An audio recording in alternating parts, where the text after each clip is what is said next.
What is up, YouTube? What is up, Canada? Matt McKeever here. And in today's video, we're going to be talking about crowdfunding, some of the pros, some of the cons, and we'll cover some funny stories as well. So specifically, if you saw the title, we'll cover the $50,000 American potato salad at the end of this video. But first, we're going to talk about how did crowdfunding originally become a viable method of funding? What are some of the pros and cons of crowdfunding? Which crowdfunding platforms should you maybe consider using if you're looking to crowdfund your own thing? What are some of the success stories? What are some of the failures? And what are some of the funny stories related to crowdfunding as well? So I've really enjoyed following along with crowdfunding over the last couple of decades as it really gained in popularity. But it's actually been around for quite a while. So, whether we're thinking about ancient whaling ship, or not ancient, but like whaling ships from the 16th and 17th century. But essentially, believe it or not, crowdfunding has really been around for a long time. But one of the more interesting examples is since the 1700s, in a much different form, the rich used to fund the poor with the help of the Irish Loan Fund. And then crowdfunding, as we kind of know and love it, began really in 1997, we believe, when British rock band Marlin was having trouble funding a reunion tour that fans were calling for. When they informed their fans that the tour would actually cause them to lose money if they were to go on tour rather than make it, their fans pitched in through donations to actually make it come together. And this idea prompted ArtistShare to create the first ever crowdfunding platform back in 2001. But crowdfunding clearly is not the only way to fund a business. And definitely there's been a lot of new entrants into this space as well since ArtistShare way back in the day. I suspect we'll see a lot more in the future. And this even could tie into some of the other topics we've discussed in the past, like blockchain and cryptocurrencies. But let's first talk about some of the pros when we're thinking about doing crowdfunding. So there's clearly some benefits when we're thinking about using crowdfunding platforms. Obviously, it's a lot easier to raise capital and a lot cheaper than, say, going to public markets and having to do like an IPO, which is going to take a lot more in startup costs. And firstly, companies that successfully use crowdfunding manage to get the funding they need, but get to keep control of the equity of their business. So that's also something a lot more different than with an IPO. A lot of crowdfunding initiatives are really like pre-sales, rather than necessarily giving up equity or stake in the ownership. And so, crowdfunding also allows companies to create willing brand ambassadors almost out of thin air. So if you've ever been part of a Kickstarter or Indiegogo campaign, I've been a few. Back in the day, I used to support a lot of Kickstarters with board games and things of that nature. But definitely, the moment you start supporting them financially, you do want to naturally become a champion. One, because you want to make sure that that goal actually gets hit or achieved. But two, there's often stretch goals that they put out there where, hey, if we hit this extra threshold, we'll give you a bonus. And that can really incentivize individuals to become champions of your brand or product, as well as it really just gamifies the experience. And I think overall creates a net benefit for your customer journey map. So by marketing using a crowdfunding campaign, companies can get more exposure than traditional funding situations as well. So it's a lot easier to get that local newspaper to pick up a story about how your Kickstarter is going viral than to just say like, hey, I borrowed some money from friends and family. While that was the more traditional way to raise funds for your business, it won't necessarily get you a news headline. Some of the cons, though, when we're thinking about crowdfunding is, there's more variables and less guarantees for companies that are using crowdfunding.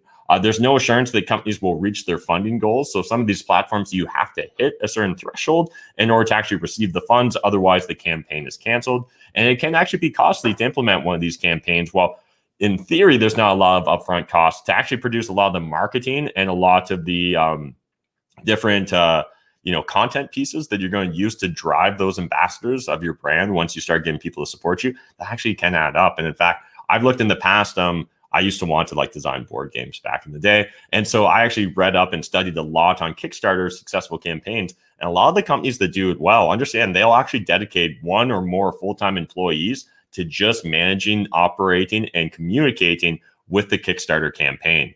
So in addition, when we're thinking about some other cons, there can be large costs associated with crowdfunding, or those platforms may be taking a big chunk depending upon what platform. So here's some additional options when we're looking at, crowdfunding sources. So obviously Kickstarter is one of the most popular ones. There's a 5% fee for campaigns and a 3 to 5% transaction fee. There's Indiegogo.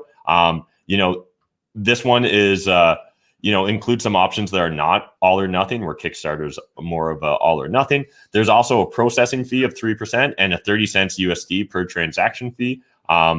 Then there's also Causes, which is a good option for nonprofits that are focused on social, political, and cultural issues. The platform's free of charge and runs its business off of ad revenue.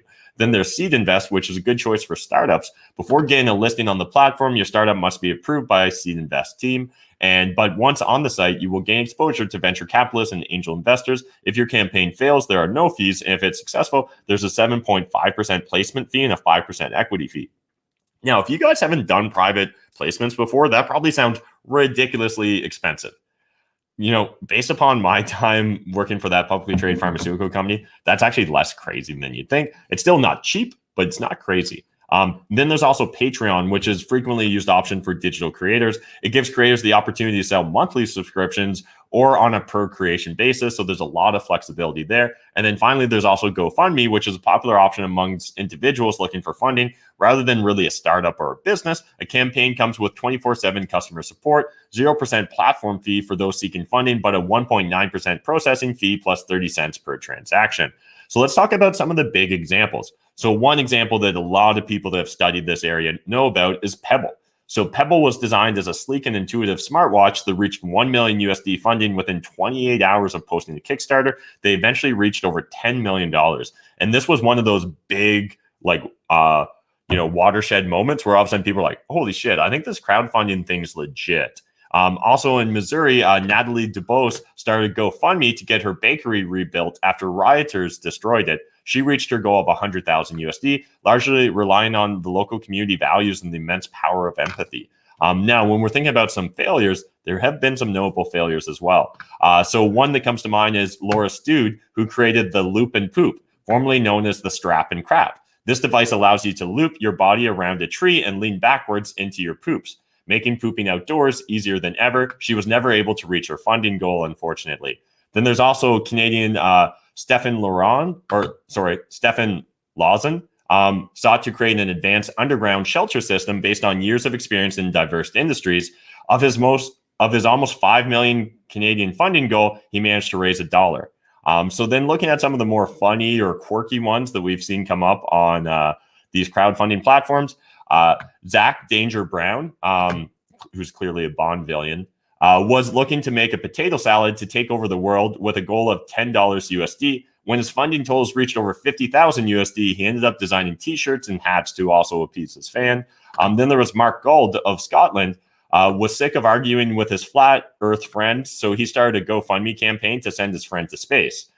So he's currently seeking to raise almost 350,000 USD to make it happen. His campaign currently sits at $200 USD. So he's still got a few stretch goals there to go before he's going to be able to send his flat earth friend to space. But I don't know, with the evolution of meme stocks and stuff, I think that we could see a whole new phase of crowdfunding take off again.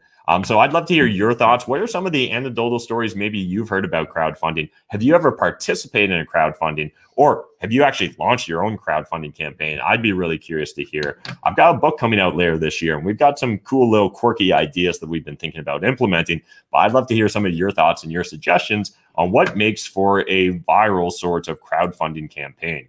And I appreciate everyone that's commenting on these videos. As always, Aberrant Arts is in there, Hungarian Experiment, and Roger as well. So really appreciate you guys watching this video. If you got value, smash that like button, hit subscribe if you're new to my channel. Again, let me know, what crowdfunding campaigns have you been a part of? What ones have you thought about getting involved in? And if you've personally used any of these platforms, which ones are your favorite? And a reminder, tomorrow's the last day of this 4-week experiment of kind of trying to give you guys news and updates and hopefully practical pieces of advice. Let me know your feedback, your thoughts on these videos, because we will be changing things up starting next week, and your feedback will literally change what you see here on my channel. So I appreciate you guys watching. I appreciate your comments and suggestions, and we'll see you tomorrow with another video. Thanks, guys.